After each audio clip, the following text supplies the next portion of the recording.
Hello students, welcome to my channel. So आज हम class 6 history का चैप्टर सेकंड डिस्कस करेंगे, जिसका नेम है from hunting gathering to growing food. ये चैप्टर आपका आवर पास्ट बुक में से है, जो पार्ट फर्स्ट है। इसके रिवीजन नोट्स डिस्कस करेंगे एंड आपके इस रिवीजन नोट्स में सारे टॉपिक्स भी कवर हो जाएंगे। सो स्टार्ट करते हैं वीडियो को। The earliest people, why were they on the move. जो पहले के लोग थे, अर्लीस्ट पीपल थे, जिनको हम हंटर गैदरर भी बोलते हैं, वो एक जगह से दूसरी जगह क्यों मूव करते थे। तो उसके कई रीज़न थे, जैसे कि पहला है फूड के लिए, खाने के लिए करते थे वो। सेकंड है हंटिंग के लिए। थर्ड पॉइंट है इसका कि कोई सीजनल या स्पेसिफिक प्लांट अगर उनको मिल जाता था, उसकी तलाश में भी वो एक जगह से दूसरी जगह ट्रैवल करते थे। मतलब कि किसी न्यू क्रॉप की तलाश में या किसी न्यू पर्टिकुलर टाइप के प्लांट्स की तलाश में जो उनके लिए यूज़फुल हो। एंड लास्ट पॉइंट है वाटर रिसोर्स की तलाश में, पानी की तलाश में भी वो एक जगह से दूसरी जगह जाते थे। नेक्स्ट है फिर, how do we know about these people. हमें कैसे पता चलता है हंटर गैदरर्स की लाइफ के बारे में, उनके पास्ट के बारे में। तो जो आर्कियोलॉजिस्ट होते हैं ना, वो हंटर गैदरर्स के लिए कैसे रिसर्च करते हैं, वो उनके टूल्स वगैरह जो वो यूज़ करते थे हंटर गैदरर्स, जैसे कि स्टोन के टूल्स हो गए, उनके वुड के टूल्स हो गए, बोन्स के टूल्स हो गए, तो वो साइट्स पर मिलते हैं। तो उनको स्टडी करके आर्कियोलॉजिस्ट पता लगाते हैं कि हंटर गैदरर्स की लाइफ कैसी थी, वो किस तरह के टूल्स यूज़ करते थे और क्या क्या किया करते थे उन टूल्स से। और सबसे ज़्यादा टूल्स किसके पाए जाते हैं? स्टोन के, पत्थरों के टूल्स जो होते हैं वो सर्वाइव कर पाए, और बाकी जो वुड या बोन्स के टूल्स है वो फ्रेजाइल थे, तो वो इतना नहीं मिलते। फिर है choosing a place to live in. कैसे वो डिसाइड करते थे हंटर गैदरर कि हमें कहाँ रहना है। तो वो मोस्टली कहाँ रहते थे? जहाँ पर उनको वाटर रिसोर्स मिल जाता था, जहाँ पे उनको पानी मिल जाता था ना, जैसे नदी मिल गई, कोई तालाब मिल गया, तो इस टाइप की जगह पर वो रहना प्रेफर करते थे। दूसरा उनका ये प्रेफरेंस थी कि जहाँ वो रह रहे हैं वहाँ पर अच्छी क्वालिटी के पत्थर मिलते हो, ताकि वो उन पत्थरों से क्या बना सके? टूल्स बना सके। Rock paintings and what they tell us. अब जो रॉक पेंटिंग्स हैं वो क्या थी और क्या वो हमें बताती हैं। जो रॉक पेंटिंग्स होती है मोस्टली वो हमें केव्स में मिलती हैं, और ये पेंटिंग्स किसने बनाई? हंटर गैदरर्स ने ही बनाई थी। ठीक है, जहाँ वो रहते थे, जिस भी केव्स में वो रहा करते थे, वहाँ पर वो रॉक पेंटिंग्स को ड्रॉ करते थे। और इसका सबसे अच्छा एग्जाम्पल है मध्य प्रदेश की जो केव पेंटिंग्स है एंड सदर्न उत्तर प्रदेश में जो केव पेंटिंग्स मिलती है। तो इन पेंटिंग्स में होता क्या था? वाइल्ड एनिमल्स की पिक्चर्स होती थी, या जो भी वो अपने आसपास के एटमॉस्फेयर में देखते थे वो सब रॉक पेंटिंग्स में बनाया जाता था, और ये काफ़ी अच्छे से स्किलफुली बनाई जाती थी। फाइंडिंग आउट अबाउट फायर, कि कैसे पता चला कि हिस्ट्री में फायर का यूज़ होता था। So traces of ash have been found Kurnool. Fire could have been use for many things as a source of light, roast meat, to scare away animals. की जो ट्रैशेज़ हैं, एशेस के मतलब राख वगैरह के जो सबूत हैं, ट्रैशेज़ है, वो पाए गए हैं कहाँ पे? कुरनूल में। सो जो फायर थी उसका यूज़ किस तरह से किया जाता था? उसका यूज़ एक तो लाइट के लिए किया जाता था, क्योंकि पहले बिजली तो होती नहीं थी, तो लोग फायर से ही लाइट को प्रोवाइड करते थे।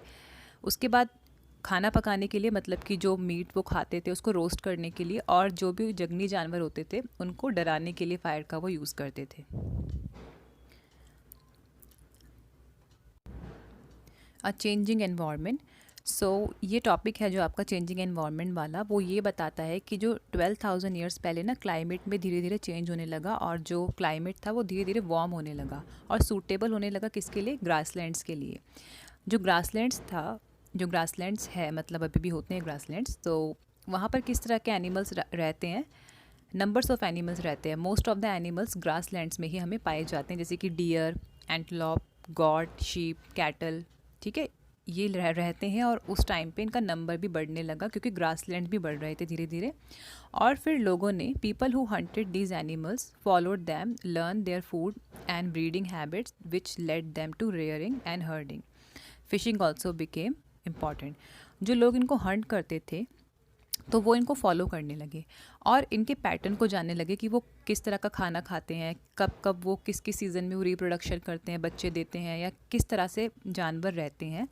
और यहीं से ही लोगों को क्या सीखने को मिला कि एनिमल्स को कैसे रखा जाता है और पाला जाता है, और यहीं से शुरुआत हुई रेयरिंग एंड हर्डिंग की। और फिशिंग, मछली पकड़ना भी एक पॉपुलर काम बन गया इस टाइम पे। The beginning of farming and herding, कि अब कैसे शुरुआत होती है फार्मिंग की एंड हर्डिंग की. So, several grain-bearing grasses, including wheat, barley, and rice, grew naturally in different parts of subcontinent. कि जितनी भी ऐसी क्रॉप्स थी जिसमें वीट, बार्ले या राइस उगते थे, वो खुद ब खुद उगने लगी, नेचुरली उगने लगी इंडियन सब कॉन्टिनेंट में. एंड लोग जो थे उनको कलेक्ट करने लगे फूड की तरह.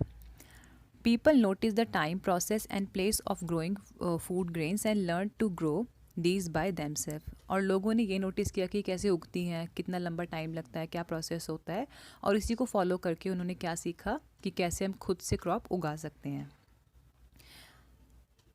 People started taming the animals.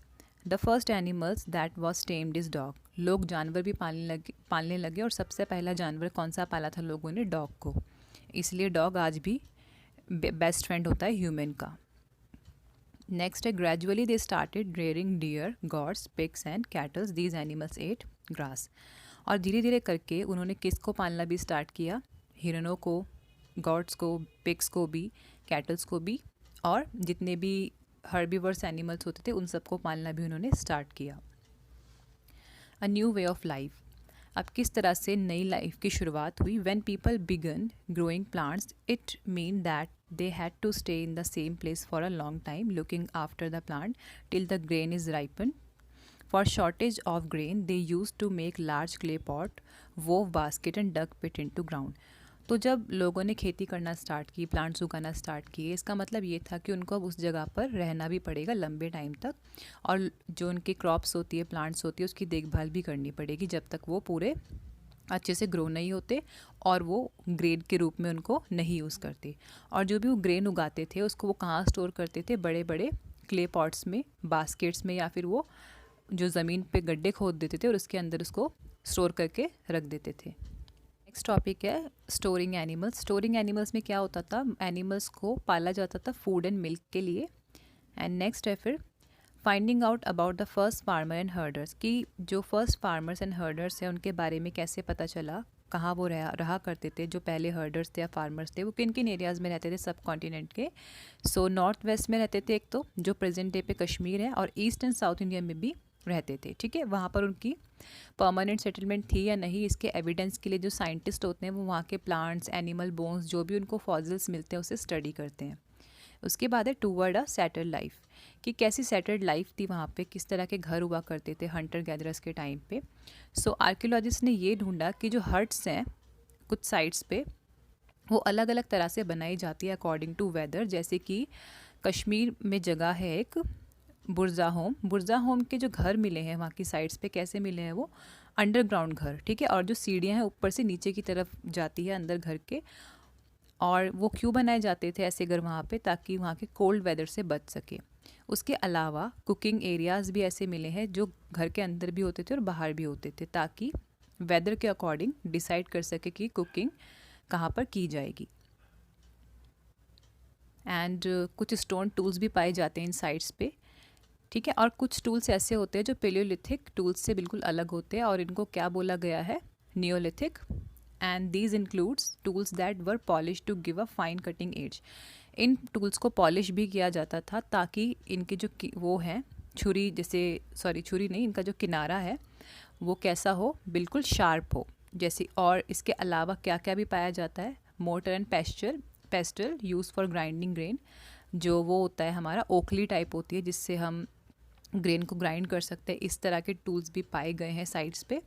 And next है फिर many kinds of earthen pots were found which people use for cooking. और काफ़ी अलग अलग तरह के मटके, पॉट्स भी पाए गए हैं जिसमें लोग कुकिंग किया करते थे. ठीक है, they also began weaving cloths for different materials, for example cloth. और अलग अलग तरह के क्लोथ मटेरियल भी पाए गए हैं जैसे कि कॉटन के. अब नेक्स्ट टॉपिक है a closer look living and dying in Mehrgarh. अब मेहरगढ़ साइट के बारे में पढ़ते हैं कि ये क्या था, किस तरह की साइट थी और क्या क्या इसके कैरेक्टरिस्टिक्स थे. This site is located in fertile plain near the Bolan pass which is one of the most important routes into Iran. ये जो साइट है मेहरगढ़, ये कहाँ पर है? ये फर्टाइल प्लेन लैंड पर है जो किसके पास है? बोलन पास के पास है. एंड ये जो रूट है कहाँ पर जाता है? ये one of the important route है ईरान तक, मतलब ईरान में से. जाने के लिए। एंड नेक्स्ट है फिर Mehergarh was probably one of the places where people learned to grow barley and wheat, and rear sheep and goats for the first time in this area. तो मेहरगढ़ एक ऐसी जगह प्रोबेबिलिटी हो सकती है कि यहाँ पर लोगों ने सबसे पहले क्या सीखा, बार्ले एंड वीट को उगाना, शीप्स एंड गॉड्स को पालना। It is one of the earliest villages that we know about. ये सबसे पहले विलेजेस में से एक भी है, जो जितने भी हम विलेजेस जानते हैं, जैसे कि हम इंडस वैली के विलेजेस को जानते हैं, हम वो जानते हैं मध्य प्रदेश या यूपी, जो हमारे यहाँ के ओल्ड विलेजेस थे उनमें से ये एक है। एंड नेक्स्ट है फिर at this site many animal bones were found. इस साइट पे काफ़ी एनिमल बोन्स फाउंड हुई हैं। Other finds at Mehrgarh include remains of square and rectangular houses. इसके अलावा स्क्वायर एंड रेक्टेंगुलर हाउसेस भी फाइंड किए गए हैं यहाँ पे।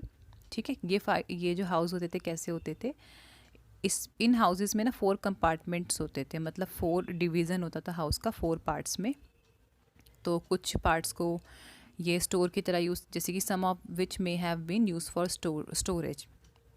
कुछ पार्ट्स को स्टोरेज की तरह यूज़ किया जाता था, कुछ पार्ट्स को किसी दूसरे पर्पस के लिए यूज़ किया जाता था। मींस ये जो घर थे ये पार्ट्स में डिवाइडेड थे।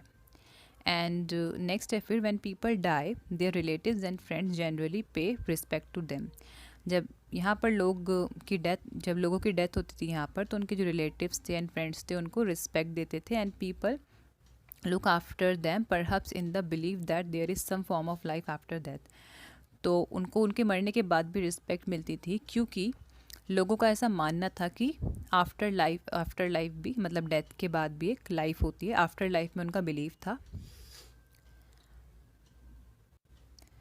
Burial is one such arrangement.